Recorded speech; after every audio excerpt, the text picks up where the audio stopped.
Hey guys, it's Dennis with Gutter-Vac. Thank you for your interest in joining our team. Happy to take the time to give you a little of a preview of what it's like to work for us, what you can expect, some of the equipment, some of the things that we use. If you are thinking about getting into the industry, it's going to be helpful information. If you're thinking about if maybe you have some experience, kind of the way we do things over here. It is a job that's obviously outdoors. We work in all weather conditions. Beautiful day here today, but it's not always the case. We work under the hot sun. Some days we're in the rain. So people that can work effectively outdoors. And of course, we're working at heights, right? We're doing a lot of ladder access, and we do roof access. So guys that harness on the roof, they can access second story, third story. We do some townhomes and that kind of thing. But yeah, ladder work and roof access work, it's super important. Obviously, gutters and roofs, that's our main niche. We do window cleaning, pressure washing, house washing, those kind of things. So want to discuss a little bit of the equipment that we use. Come along. Okay guys, so of course we have junior technicians. These are guys that are just getting into the industry. They don't really have the ladder experience, roof access experience. They're going to have to go through a process to get used to using this equipment and the procedures that we use and that kind of thing. Pretty self-explanatory. To get into this industry, you don't have to have a ton of experience, and you can move up from junior to a lead technician very quickly. It all depends on how quickly you can pick up the procedures that we use and hard work ethic. You can move very quick. Our lead techs that have shown competence in every procedure that we use, all the services that we do, and deliver exceptional service. They get they get their own van with all their equipment for soft washing, pressure washing, window cleaning. They take these right home. They leave in the morning with these vans. And generally we are working a solo on bigger projects and stuff like that. We could get 2 or 3 crews in one place. But yeah, mostly we're working alone. Sometimes it's a 2-man crew.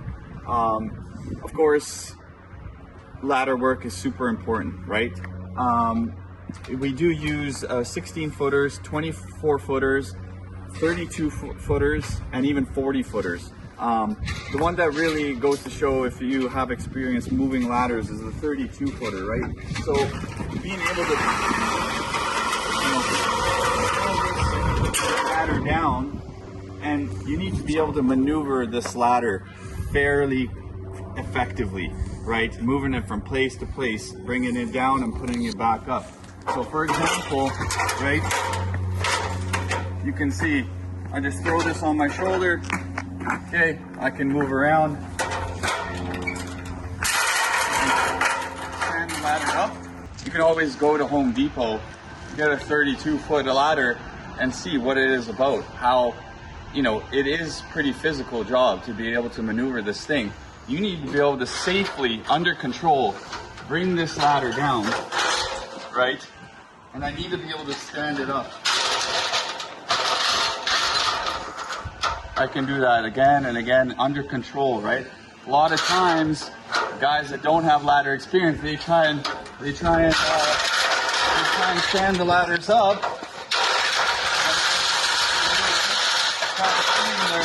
It's out of control. You can't stand it up. You got to put it up against something. But it's a little bit of physical job, but it is a little bit of balance, right? Experience, right?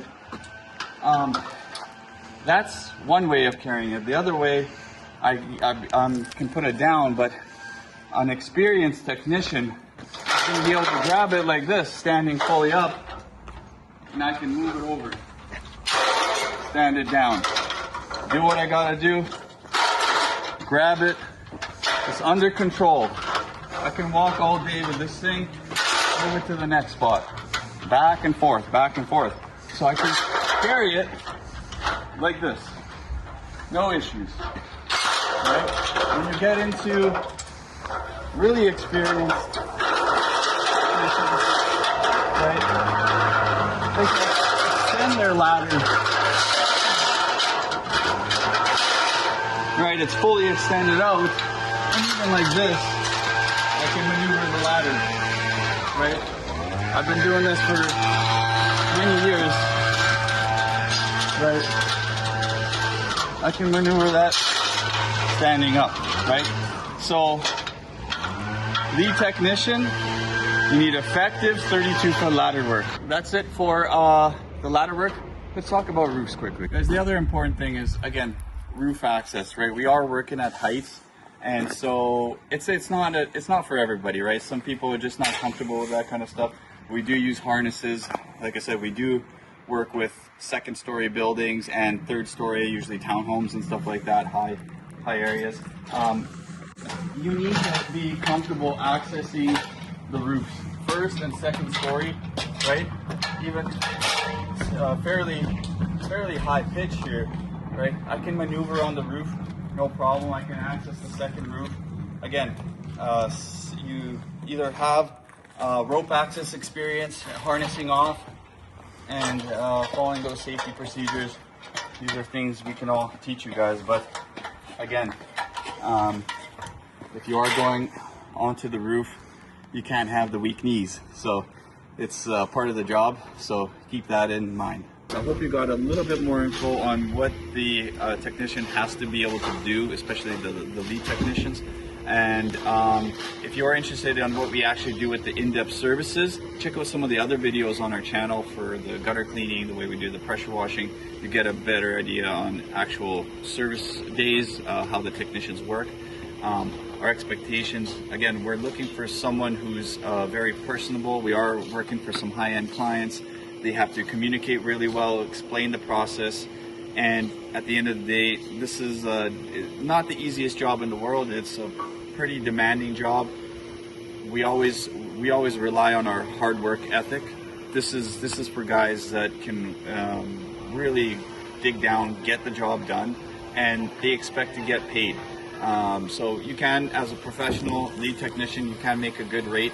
Our lead technicians are not even an hourly structure. They're on a piecework. They make good rates.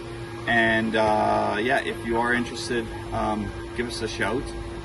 We're really looking for guys that are dependable, because our customers, like I said, they're high-end customers. They're taking time out of their schedule, setting up appointments. You got to be able to show up to work, who's consistent and is not really causing any sort of delays, anything like that. If you're not showing up consistently, ready to get down and dirty, this job's just not for you. So it's not for everybody. If you think you could be a good fit, give us a shout. We'd love to chat again.